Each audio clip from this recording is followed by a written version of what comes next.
Sa mga empleyado naman ng gobyerno, pinaaga ng Pangulo ang pagpapatupad sa dagdag sweldo sa ilalim ng Salary Standardization Law. Sa halip na sa Hulyo, sa Hunyo na. Inanunsyo rin ng Pangulo ang ilan pang pantulong daw sa mga manggagawa, tulad ng 4.3 billion pesos na rice subsidy para sa mga mahihirap na pamilya, 2 billion pesos na input subsidy para sa mga magsasaka at mangingisda, at TESDA scholarship para sa 30,000 bagong scholar. Nangako rin ang Pangulo ng magpapatupad ng mga reforma sa pagdinig ng labor cases at magsasagawa ng mas madalas na konsultasyon sa labor sector. Hindi po kasi kami manhid. May pakialam kami sa dinaraanan ng bawat manggagawang Pilipino. At nasa isip namin palagi ang lingap at ginhawang kaya naming idulot sa inyo. Handa naman daw ang Employers Confederation of the Philippines sakaling mapabilis ang pagpasa nila ng dagdag na pasweldo, basta't matiyak lang na dumaan sa tamang proseso ang pag-aaproba rito ng Regional Wage Boards. Sa Rizal Park, dinagsa ang 2011 Labor Day Job and Livelihood Fair ng DOLE. Talagang prospective company ko, yung construction, iintayin ko baka this week siguro. As IT estimator, baka makuha ko. Mahigit 200,000 na trabaho sa loob at labas ng bansa ang naghihintay na mapunan sa job fair. At dahil araw ng mga manggagawa, may iba't ibang treat tulad ng libreng masahe at libreng gupit. Para sa unang balita, Ruth Cabal reporting. Kaugnay po ng balita kaya, mausap natin live sa studio si Ginoong Ferdinand Gaite, National President ng Grupong Courage. Bakit na umaga sa iyo? Good morning, Igan, at good morning sa lahat ng ating mga manggagawa sa buong Pilipinas, sa buong mundo, especially dito sa GMA7. Okay. May assurance naman ng Pangulo na magkakaroon ng increase, hindi lang umabot itong May 1 kahapon. So, anong reaction nyo dito? Well, yung pronouncements kahapon ay, well, dismayado kami. Oo. Yung binabanggit na increases, 2 points yung binanggit. Yung first point ay yung papaagahin daw yung implementation ng Salary Standardization Law 3, third tranche o installment. Kung di mo tatanungin, Igan, ginawang installment kasi itong increases via SSL 3. Okay. Maliit na nga yung increase, ginawa pang tingi-tingi pa ang bigay, no? Sinabi daw papaagahin, gagawing June. I would like to remind Malacanang, last year, June rin pinatupad yung SSL 3, yung second tranche. So, wala kaming ikinatutuwa na ipatutupad daw ito ngayon ng June. So, it was already June when it was implemented. And more so, napakaliit nito. Kung di mo tatanungin, Igan, this is only about, for the pinakamababang empleyado, it's only about 720 pesos kada buwan. Translated daily, that's only about 32 pesos a day, no? So, hindi ito... Isa pa. May isa pang, yung nakakalungkot. Yung second mention, yung kalahati daw ng 13-month pay at yung cash gift ay ibibigay daw ng before May 15. Mas maaga, which was already been the tradition before, no? Ginagawa talagang mas maaga itong nire-release. Maliit lang ito. Kulang-kulang siguro mga 6,000 pesos para sa pinakamaliit na empleyado. 6,000 pesos, one time lang yan. That is not, hindi continuous na ibibigay yan. Meaning, pag nabigay yan, tingin ko, sa liit ng halagang ito, ay maubos na rin kagad. Kadalasan pa yung mga manggagawa, naiutang na yan. Okay.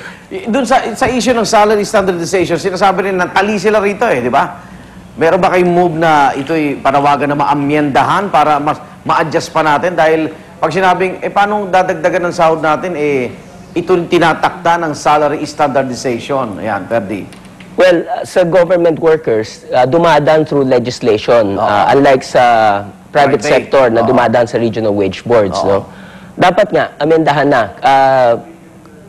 Kung di mo natanungin, Igan, kung maipapatupad ng buo pa lamang ang SSL 3, magiging 9,000 piso lamang ang gross monthly pay ng pinakamaliit na kawani. 9,000, babawasan pa ng GSIS, ng Pag-ibig, ng PhilHealth, wala nang natira doon sa kaawa-awang sweldo ng mga manggagawa. That's right, no?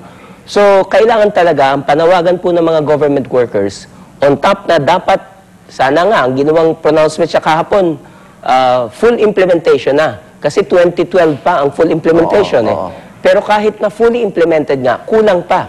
So, dapat nga, ginawa ng pronouncements, example, i-prioritize yung pagpaaprubahan ng House Bill 3746 ito yung panukalang batas na magbibigay ng 6,000 pisong dagdag sa minimum pay ng mga government workers.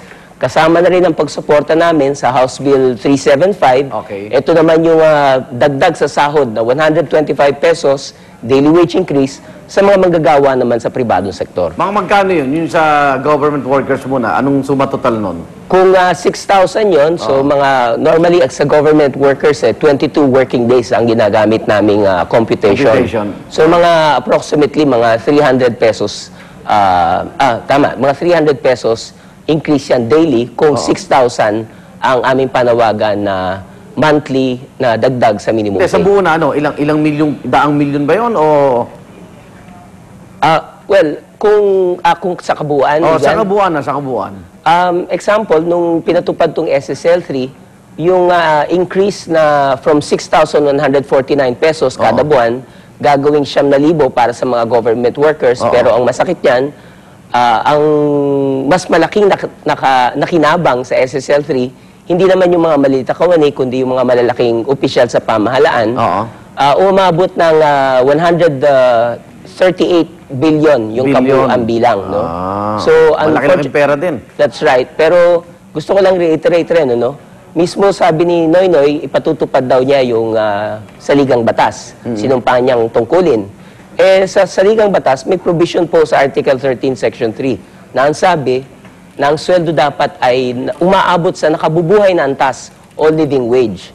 Malayong malayo ang sweldo ngayon, both public and private workers, doon sa tinatawag na nakabubuhay na sweldo na ayon mismo sa gobyerno ay umaabot na sa almost 30,000 pesos kada buwan, lalo na dito sa NCR. So, dapat yan ang subukan at sikapin na maabot para sa usapin ng panlipunang katarungan. Maraming salamat, Ferdinand Gaiti po, National President ng grupong Courage. Opisyal na larawan ng kasal ni na Prince William at Kate Middleton, silipin. At Mariah Carey nagsilang ng kambal sa araw mismo ng kanyang wedding anniversary. Paul Pauli, tutok lang sa unang balita.